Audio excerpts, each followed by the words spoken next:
ચલો વિદ્યાર્થી મિત્રો, ધોરણ 10 વિષય ગણિત ચેપ્ટર નંબર 1 વાસ્તવિક સંખ્યાઓમાં હવે આપણે આજે વર્ગમૂળમાં 5 એ અસમ્ય સંખ્યા છે, એટલે કે આવા પ્રશ્નો આપણે સોલ્વ કરવાના છે કે કોઈ સંખ્યા આપણને આપેલી હોય અને એને એવું સાબિત કરવાનું છે કે અસમ્ય સંખ્યા છે.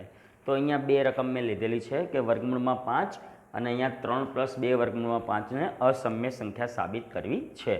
તો પહેલાં આપણે વર્ગમૂળમાં 5 ને અસમ્ય સંખ્યા છે એવું સાબિત કરીશું. તો આ અસમ્ય સંખ્યા એવું સાબિત કરવા માટે પ્રથમ શું કરીશું, તો આપણે વર્ગમૂળમાં 5 સમ્ય સંખ્યા છે એવું ધારીને ચાલીએ. ત્યાર પછી તાર્કિક દલીલો દ્વારા એવું બતાવીએ કે આપણી ધારણા અહીંયા ખોટી છે, એટલે વિરોધાભાસ થયો. તો માટે સાચું શું, તો વર્ગમૂળમાં 5 એ અસમ્ય સંખ્યા છે આવું સાબિત થઈ જશે. તો પહેલું જ કામ કરીએ, ધારો કે વર્ગમૂળમાં 5 એ સમ્ય સંખ્યા છે. એટલે ફર્સ્ટ પહેલું જ ધારણા કરવાની છે, ધારવાનું છે. ધારો કે વર્ગમૂળમાં 5 સમ્ય સંખ્યા છે અને તાર્કિક દલીલો કરી અને છેલ્લે લાસ્ટમાં એવું બતાવવાનું છે કે ના, આપણે જે ધાર્યું હતું એ ખોટું છે. તો ઓટોમેટિક સાબિત થઈ ગયું કે અસમ્ય છે. વર્ગમૂળમાં 5 સમ્ય સંખ્યા છે આવી આપણે ધારણા કરી લઈએ. ચલો, સમ્ય સંખ્યા હોય, સમ્ય સંખ્યાની વ્યાખ્યામાં જે સંખ્યાને P/Q સ્વરૂપમાં લખી શકાય એ સંખ્યાઓને સમ્ય સંખ્યા કહેવાય.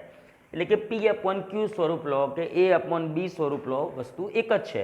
ટૂંકમાં અંશ અને છેદના સ્વરૂપમાં તમે લખી શકો તો એને સમ્ય સંખ્યા કહેવાય.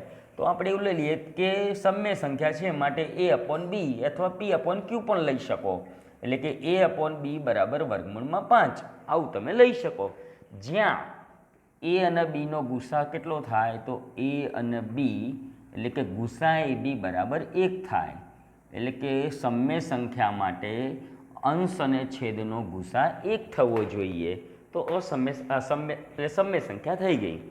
તો ઓકે, A/B બરાબર વર્ગમૂળમાં 5 સમ્ય સંખ્યા છે અને A અને Bનો ગુસા કેટલો હોવો જોઈએ, 1 હોવો જોઈએ.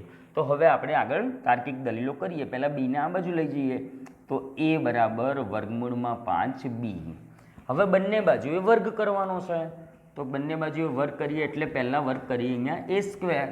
ચલો, આ બાજુ વર્ગ કરીએ. વર્ગમૂળમાં 5નો વર્ગ વર્ગમૂળ કેન્સલ એટલે કેટલા થઈ ગયા, 5 અને Bનો વર્ગ થઈ ગયો B². એટલે A² બરાબર 5B². હવે આનો મતલબ સમજો, A²ના બે અવયવ છે, એક છે 5 અને બીજો છે B². એટલે આનો મતલબ થાય કે A²ના બે અવયવ એટલે 5 એ A²નો અવયવ છે.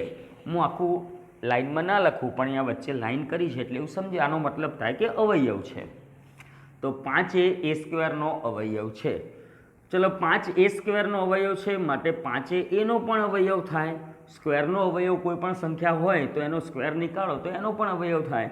માટે 5 એ એનો અવયવ છે. એટલે 5 એનો અવયવ છે એવું સાબિત થઈ ગયું. હવે 5 સિવાય એનો બીજો કોઈ અવયવ પણ હોઈ શકે. તો એ અવયવને હું C લઉં. માટે A બરાબર 5C. એટલે કે 5 એ એનો અવયવ છે અને C પણ એનો અવયવ છે. એટલે C એ 5 સિવાયનો એનો અવયવ છે. એટલે A બરાબર ત્રીજો મેં ધાર લીધા C. હવે શું કરીએ, તો બંને બાજુએ વર્ગ લઈ લઈએ. પાછા વર્ગ લઈએ એટલે A² બરાબર 25C². હવે A²ની જગ્યાએ અહીંયાથી મૂકવાનું. તો A²ની જગ્યાએ 5B² મૂકી શકાય. તો 5B² બરાબર 25C². એટલે A²ની જગ્યાએ મૂકી દઈએ, 5ને પેલી બાજુ જવા દઈએ. તો B² બરાબર 25/5 એટલે 5. તો 5C². એટલે B² બરાબર થઈ ગયા 5C². એનો મતલબ શું થાય, 5 એ B²નો અવયવ છે અને C² પણ B²નો અવયવ છે. એટલે ખાલી આપણે 5ને જોઈએ તો 5 એ B²નો અવયવ છે. જો 5 એ B²નો અવયવ હોય તો 5Bનો પણ અવયવ હોય. માટે 5 એ Bનો અવયવ છે. તો અહીંયા 5 એ એનો અવયવ છે અને 5 એ Bનો અવયવ છે. એટલે કે 5 એ AB બંનેનો અવયવ છે. એટલે 5AB બંનેનો અવયવ હોય તો ગુસા AB બરાબર 5 થાય. કારણ કે 5 એ કોમન અવયવ થઈ ગયો, જે એનો પણ અવયવ થયો અને બીનો પણ અવયવ થયો. એટલે શું થઈ ગયું ભાઈ, અહીંયા ગુસા AB બરાબર 5 થયા. હવે ગુસા AB બરાબર તો 1 થાય. જો સમ્ય સંખ્યા હોય તો અંશ અને છેદનો ગુસા 1 થવો જોઈએ, પણ અહીંયા ગુસા AB બરાબર 5 થયા. માટે એ આપણી ધારણાથી વિપરીત વસ્તુ થઈ. માટે આપણી ધારણા ખોટી છે. તો અહીંયા હવે આપણે લખીશું માટે આ શું થયું? આપણી ધારણા કેવી થઈ? તો ખોટી પડી, આ વિરોધાભાસ થયું. તો આપણી ધારણા ખોટી છે. તો આપણી ધારણા ખોટી હોય તો શું સાબિત થાય છે? કે ભાઈ વર્ગમૂળમાં 5 એ સમય નહીં પરંતુ અસમય સંખ્યા છે એવું સાબિત થાય છે. માટે સાબિત થાય છે કે વર્ગમૂળમાં 5 એ અસમય સંખ્યા છે. તો આ રીતે તમે વર્ગમૂળમાં 5 આપેલા હોય, વર્ગમૂળમાં 2 હોય, વર્ગમૂળમાં 7 હોય, વર્ગમૂળમાં 35 હોય, તો આ રીતે તમે એને અસમય સંખ્યા છે એવું સાબિત કરી શકો. આ પ્રશ્ન ઘણી વખતે બોર્ડમાં પૂછાયેલો છે 2 માર્ક્સમાં, જેમાં વર્ગમૂળમાં 7, વર્ગમૂળમાં 2 અલગ અલગ, પણ તમારે સાબિત કરવાની મેથડ આ જ છે. તો આ જ મેથડથી તમે સાબિત કરી શકો. હવે અહીંયા જ્યારે એક સંખ્યા નથી પણ 2 સંખ્યાનું સરવાળો આપેલો છે અને આપણે એવું સાબિત કરવાનું છે કે અસમય સંખ્યા છે, તો ત્યાં શું તમે કરશો? તો 3 તો સમય છે, 2 પણ સમય છે, વર્ગમૂળમાં 5 ફક્ત અસમય છે, એટલે આખી સંખ્યા અસમય થઈ ગઈ. તો એને સાબિત કરવા માટે પહેલાં તો આપણે ધારણા કરી લઈએ, એટલે ધારી લઈએ. તો ધારો કે x લઈએ અહીંયા, તો x બરાબર 3 + 2 વર્ગમૂળમાં 5 એ સમય સંખ્યા છે, આવું ધારી લઈએ. તો સમય સંખ્યા ધારણા થઈ ગઈ. ચલો 3ને બરાબરની આ બાજુ લાવીએ એટલે શું થશે? x - 3 બરાબર 2 વર્ગમૂળમાં 5. પાછળ શું લખવા જવાનું છે? સમય સંખ્યા છે. ચલો 2 ગુણાકારમાં છે, અહીંયા ગુણાકારમાં છે, છેદમાં લઈએ એટલે છેદમાં જશે. x - 3/2 બરાબર વર્ગમૂળમાં 5. શું લખવાનું છે? સમય સંખ્યા છે. પરંતુ વર્ગમૂળમાં 5 તો અસમય સંખ્યા છે, હમણાં જ આપણે સાબિત કર્યું. પરંતુ આપણે સીધું એવું લખી દઈએ કે વર્ગમૂળમાં 5 અસમય સંખ્યા છે, તો 2 માર્ક્સ તમને પૂરા ન પણ મળે. એટલે આપણે શું કરીએ? હવે પાછું એક નવું ધારીએ કે ભાઈ વર્ગમૂળમાં 5 સમય સંખ્યા છે, માટે એને a/b સ્વરૂપમાં લખી શકાય, p/q સ્વરૂપમાં લખી શકાય, એટલે કે a/b બરાબર વર્ગમૂળમાં 5 સમય સંખ્યા છે. તો આ સમય સંખ્યા છે માટે ગુસાઅ ab બરાબર કેટલા થાય? તો આ જ રીતે ગુસાઅ ab બરાબર થાય 1. તો હવે આ પ્રમાણે જ આપણે ફરીથી સાબિત કરીશું, બતાવશું કે વર્ગમૂળમાં 5 એ સમય નથી પરંતુ અસમય છે. માટે આપણી ધારણા અહીંયા કેવી પડી ગઈ? ખોટી પડી ગઈ. માટે સાબિત થઈ ગયું કે 3 + 2 વર્ગમૂળમાં 5 એ અસમય સંખ્યા છે. હવે આ જ મેથડ તમારે કરવાની છે, વર્ગમૂળમાં 5ને અસમય સાબિત કરવાનું છે. તો આ રીતે બીજી કોઈ પણ આ રીતે 2 સંખ્યા છે, એ રીતે 3 સંખ્યા પણ હોઈ શકે. તો આ રીતે તમે શું કરવાનું? અસમય સંખ્યાને આ બાજુ રાખી સમય સંખ્યાને બરાબરની આ બાજુ આવવા દેવાના અને લાસ્ટમાં સાબિત કરી દેવાનું કે આ વર્ગમૂળવાળી સંખ્યા એ અસમય સંખ્યા છે. તો આ રીતે તમે સાબિત કરી શકો. સ્વાધ્યાય 1.3નો પ્રશ્ન નંબર 3, જેમાં 3 સંખ્યાઓને આપણે અસમય સંખ્યા છે એવું સાબિત કરવું છે. રીત એ જ છે, મેથડ એ જ છે. તો પહેલી સંખ્યા લઈએ કે 1/2 વર્ગમૂળમાં 2 અસમય સંખ્યા છે એવું સાબિત કરવું છે. તો સૌપ્રથમ આપણે ધારણા જ કરવાની છે. જેમ કે ધારો કે x બરાબર 1/√2 એટલે કે 1/√2 વર્ગમૂળમાં 2 સમય સંખ્યા છે. તો સૌપ્રથમ આપણે આ ધારણા કરી, છેલ્લે બતાવવાનું કે આપણી ધારણા ખોટી છે. ચલો કઈ રીતે કરીશું? તો પહેલાં એક કામ કરીએ. અહીંયા તો 1/√2 છે, અનુબદ્ધ કરણી લઈ લઈએ, એટલે કે સમયકારક અવયવ વડે ગુણતા અને ભાગતા, એટલે 1/√2. તો ઉપર નીચે √2 વડે આપણે ગુણી નાખીએ એટલે સમયકારક અવયવ થઈ ગયો. લખી જવાનું છે કે સમય સંખ્યા છે. તો x બરાબર, ચલો ઉપર કેટલા થશે? તો √2 અને નીચે √2 સમયકારક અવયવ. તો x બરાબર √2/2 સમય સંખ્યા છે. ચલો 2ને આ બાજુ લઈએ એટલે કેટલા થયા? 2x બરાબર વર્ગમૂળમાં 2. શું લખવાનું છે? સમય સંખ્યા છે. તો હવે √2 એ સમય સંખ્યા છે, માટે √2ને તમે p/q અથવા a/b સ્વરૂપમાં લખી શકીએ.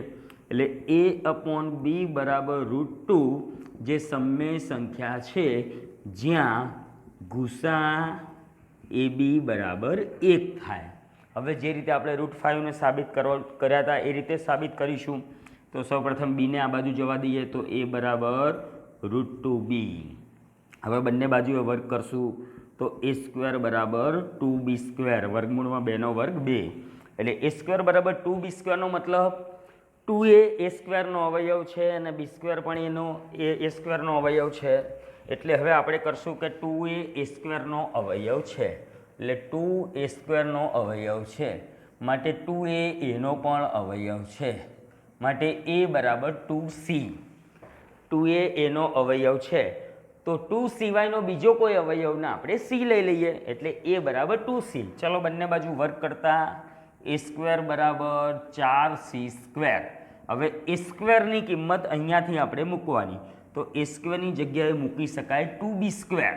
તો 2b² બરાબર 4c². ચલો 2 ને છેદમાં જવા દઈએ તો b² બરાબર 2c².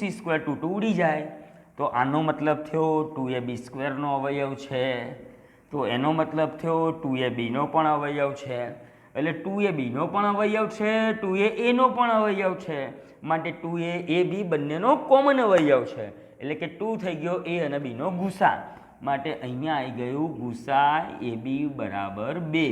પરંતુ આપણી ધારણામાં ગુસા ab બરાબર તો 1 છે, માટે અહીં આપણી ધારણા ખોટી છે. અહીંયા વિરોધાભાસ થઈ ગયો, માટે આપણી ધારણા ખોટી પડી, એટલે કે ખોટી છે. માટે સાબિત થાય છે કે 1/2 અસમ્ય સંખ્યા છે. તો આ રીતે તમે સાબિત કરી શકો.